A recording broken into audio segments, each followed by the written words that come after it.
akad nikah selesai, banyak para petugas kantor urusan agama menawarkan para pengantin laki-laki membaca segot taklik.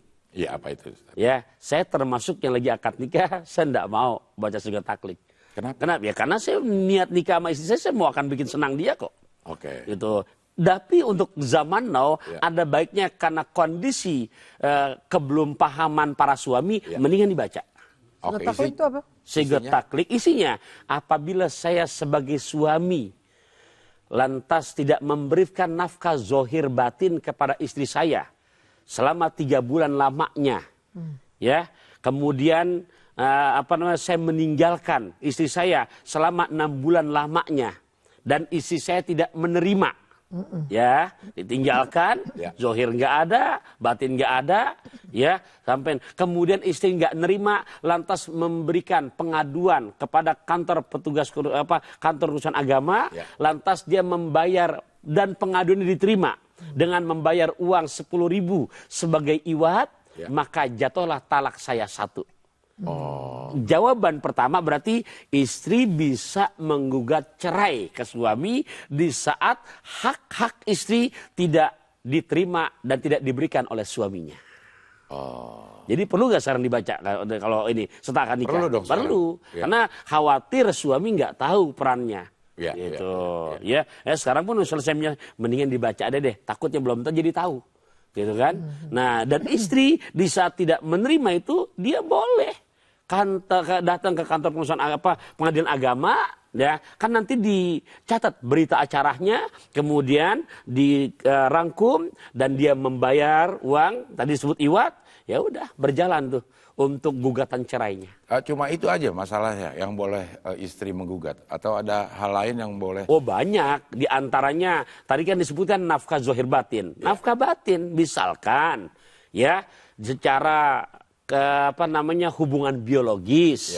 Ternyata memang istri ya nggak merasakan puas untuk kebutuhan yang namanya biologisnya. Apa sebab? Mungkin suaminya sudah kena penyakit yang sehingga tidak bisa membuat kebahagiaan dia dan dia nggak nerima. Boleh. Itu menjadi asbab. Gitu kan? Atau mungkin tadi sekarang disebutkan nafkah zohir. Oh kok janjinya di saat sebelum menikah mau setiap bulan ngasih uang belanja sekian. Ya, dan sudah tahu ternyata praktek di lapangannya boro-boro sekian. Kian aja nggak datang, nggak ada gitu kan? Kian nggak ada. Boro-boro sekian. Nah ini berarti kok dia dibohongi. Nah itu boleh. Atau mungkin faktor, mohon maaf, KDRT. Ya, marah sedikit, mohon maaf, nempeleng, ya, gampar gitu kan? Atau mungkin dengan sebab RW, setelah KRT kan RW. Iya. Itu udah boleh deh tuh. Boleh. Atau mungkin sebab perselingkuhan. Kenapa Anda agak kaget?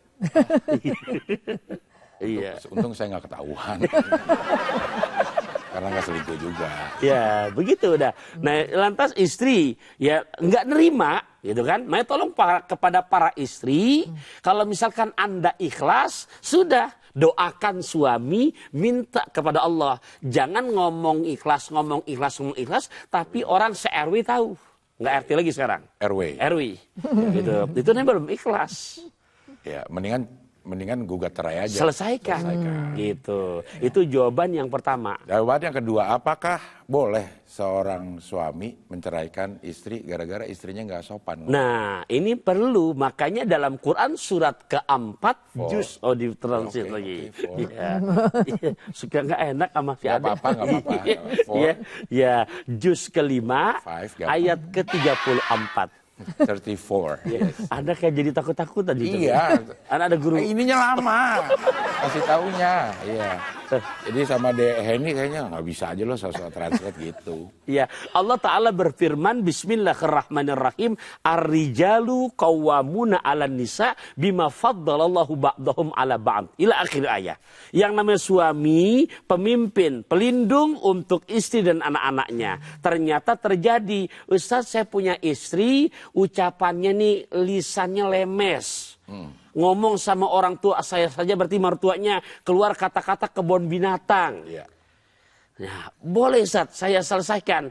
Ya, Jangankan sampean, Nabi Allah Ibrahim alaihissalam sedang berkunjung ke rumah putranya Nabi Ismail. Kemudian bisa datang ke rumah putranya, suami tidak ada. Berarti Nabi Allah Ismail putranya lagi nggak ada. Lantas ada istrinya. Kemudian penyambutan istri ini minantu kepada mitoha, kepada mertua, ndak akhlak, nggak bagus. Begitu dia mau pamitan, nanti pesannya nanti sama suami kamu. Apa pesannya? Tolong nanti kalau suami kamu datang, tolong ya pintu rumahnya diganti.